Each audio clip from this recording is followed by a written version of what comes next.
Store thefts have gotten so bad that some stores are now actually sending checkers to the self-checkout line, which kind of blows your mind, right? I mean, they're sitting there scanning things at the self-checkout line for you. It's almost like a checkout line. Anyway, UK hospitals are overwhelmed. In some areas, they've assigned their ambulances to only respond to heart attacks. If it's not a heart attack, they're not sending an ambulance. Absolutely crazy. Devastating wildfires in Texas, and we're just starting to see the impact on the cattle industry there. We got some reports on that. That and more on this food shortage update report for today. Welcome to the Poplar Report. I'm Steve Poplar. I'm an accountant by trade, and these are your updates that you guys are sending in from all over. Please do keep sending them in. It helps keep all of us informed about what's going on. If you have an update, just use the word update in a comment on this channel. Any comment with the word update in there gets it to the right place. Thanks so much. We do want to thank our sponsor, Genesis Gold Group. They do a fantastic job helping people get out of stocks and bonds in their retirement accounts over into gold, silver, and platinum. If you can't hold it, it's not really yours. Physical metal in your retirement account. There'll be a link at the end of the video for that.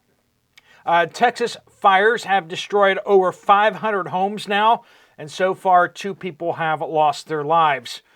Impact on Texas's cattle farmers is quite bad, and it's still being assessed, but we already know that thousands of cattle have died, and we're also seeing that because a lot of the grass fires, a lot of the ground cover has been burned off too, which means a lot less feed for cattle.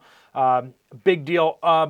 Over 1,000 actually just perished just in Hemphill County, which is up in the Panhandle.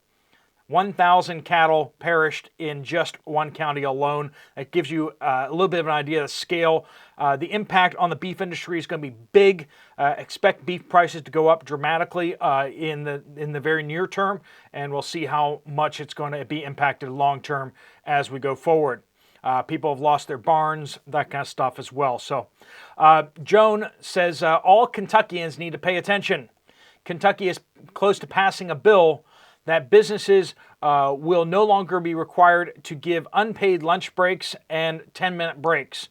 They also will not have to pay minimum wage for certain work performed.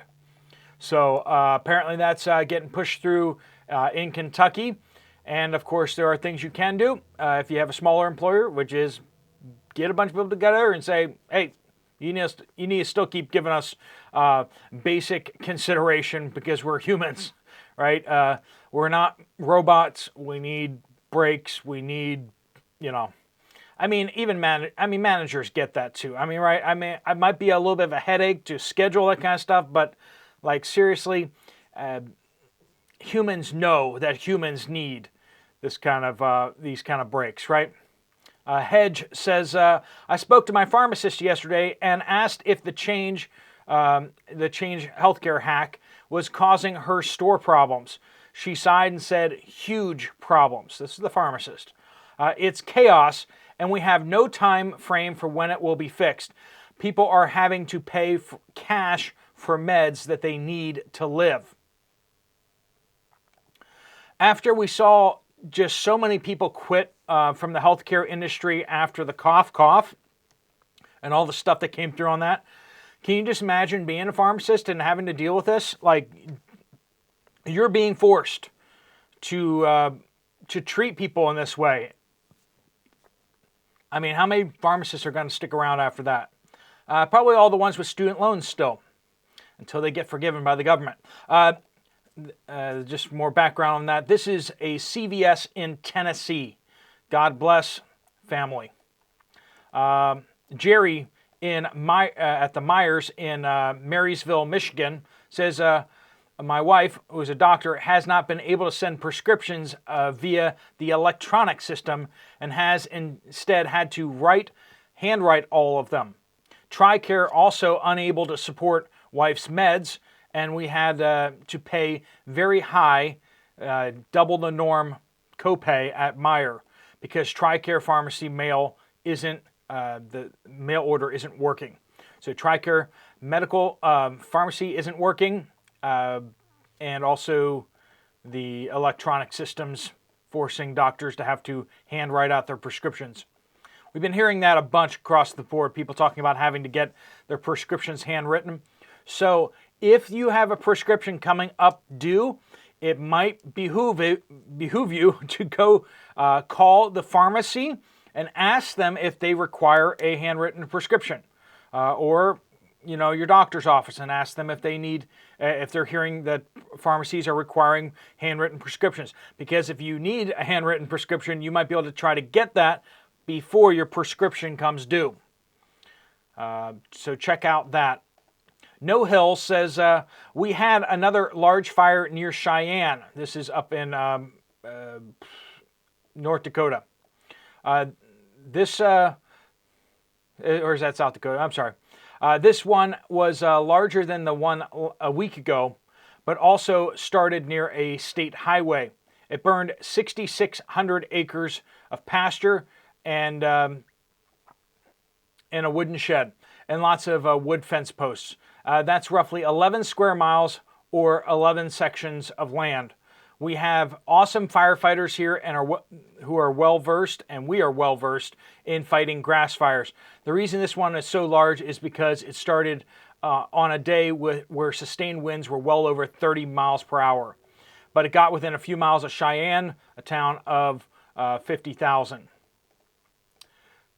KGB, spelled out, love that, says at Walmart Pharmacy in Springfield, Missouri, no Sudafed, the over-the-counter version of real pseudoephedrine that you don't have to ask the pharmacist for. Asked the pharmacy tech, and she said they can't order it anymore. When they try to, it just says order canceled. This is as a result of the news report a few months ago that said that it was not effective and did nothing for symptoms. Right now, you can still buy the combination cold medicines like Dayquil and NyQuil that contain it as an ingredient, but pharmacy tech says that she wasn't sure how much longer they'd be available. If you need cold medicine, you should buy it now. Now, I know a whole bunch of you guys are like, this is absolutely the government just trying to shut down medicines that work. I suggest you go read the research papers on that. If you don't trust the government, well, then you need to do your homework yourself. And I know it's easier just to say the government's just out to get us and everything like that. But this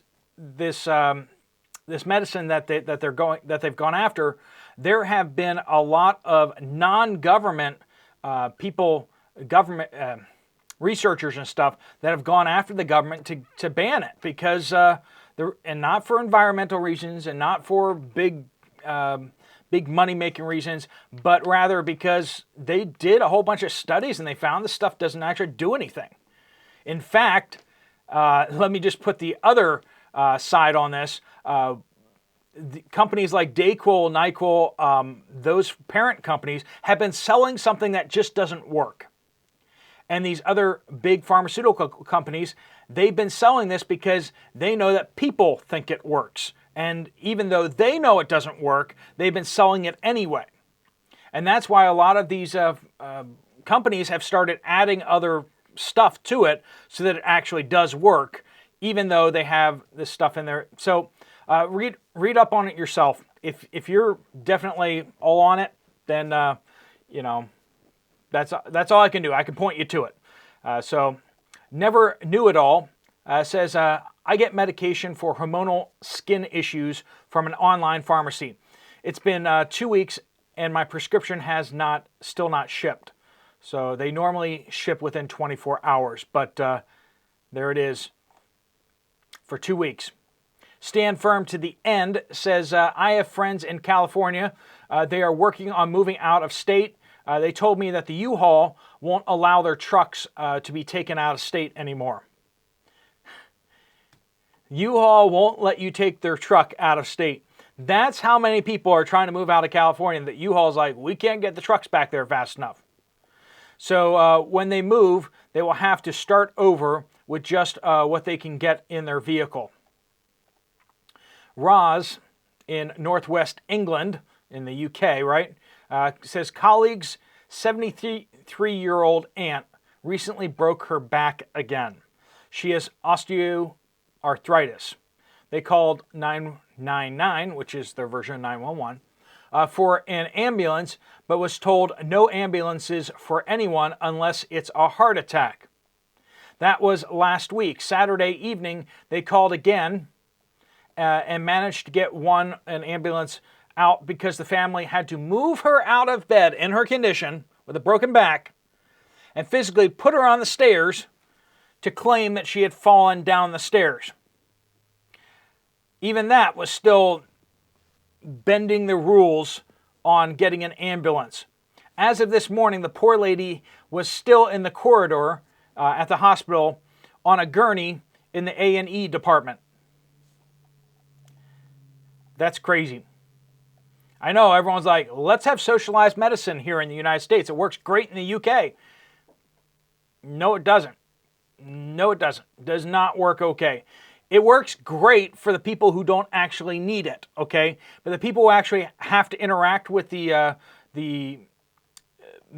socialized medicine over in the UK do not like it at all. And this is not new, okay? I had friends who needed some medical care while they were overseas. They flew to the UK to get some work done. And they saw how the people that were in the specialist office had been waiting 6 months to get that appointment. They walked in, said, we're going to pay cash, because they weren't from the UK, they didn't have the welfare, and they got pushed right to the front of the line. No 6-month waiting period, and they didn't even have to wait in the waiting room. They got moved right up to the front of the line because they were going to pay cash. This has been going on, and that was back in like 2008 or 9 or something like that. Long time. Viewer in East Central Florida. Don't know what's going on, but the spouse and I are receiving letters in the mail almost daily saying our doctors are leaving their practice. These doctors are not old. One is disconnecting himself from the Health First network, but keeping his own practice. So I wonder if the rest are sick of corporate medicine. And we're seeing that, yeah. We heard about that before from you guys talking about how some doctors are setting themselves up as a separate practice, or they're organizing with some other doctors in the area in order to have a practice where a subscription model. And it may sound like they're going to charge you a whole lot more in addition, but they're doing it instead of insurance. So if you can get off of insurance and get onto one of these subscription packages, especially if they have coverage for hospitals, this would be like one of the situations where you might want to use one of these health sharing things. Like I'm on Christian Health Sharing Ministry. I think that's what it's called. Christian Healthcare or Health Sharing Ministry. And it's a different system. It's not quite insurance. It's effectively, when you show up at the hospital, you're paying cash. You're getting a bill, and you get the cash discounts and everything like that, and then they reimburse you for paying those things. So that's a real possibility, especially with one of these doctors or sets of doctors that are setting up a subscription plan for your daily checkups and all that kind of stuff that you would normally have to pay for each visit. Richard in Fort Saskatchewan, northern Alberta, says local Walmart has removed the gluten-free section. Now, I imagine they probably don't have too many Walmarts in Saskatchewan total, so that's concerning. My wife and I went to pick up some gluten-free flour for baking, as 2 of my grandchildren have issues with gluten. We could not find the flour or anyone to explain what had happened to the gluten-free section. It was only a small section, but it means a trip to another store, and Walmart had better pricing locally. Says, my Central Kentucky Home Depot started using a store employee to manually scan items at the self-checkout kiosk. All the other self-checkouts were closed. I asked the employee why. She said the change was due to high store theft. Can you imagine that? High store theft, getting stores to stop trusting people to check out their own stuff? Can't imagine why. All right, friends, those are the reports we got for today. Please keep sending yours in. I'm going to try to put in the pinned comment a link to that study on the cough medicine. You can read it yourself if you want to. If you don't want to read it, obviously you can do whatever you want, right? All right, but that might make you guys feel a little bit better about them taking that off the market. But if you guys want to get some more information from Genesis Gold, there's a link right here. If you want to check out another video from the channel, there's one right up here. Thanks so much for watching. Steve Poplar of The Poplar Report.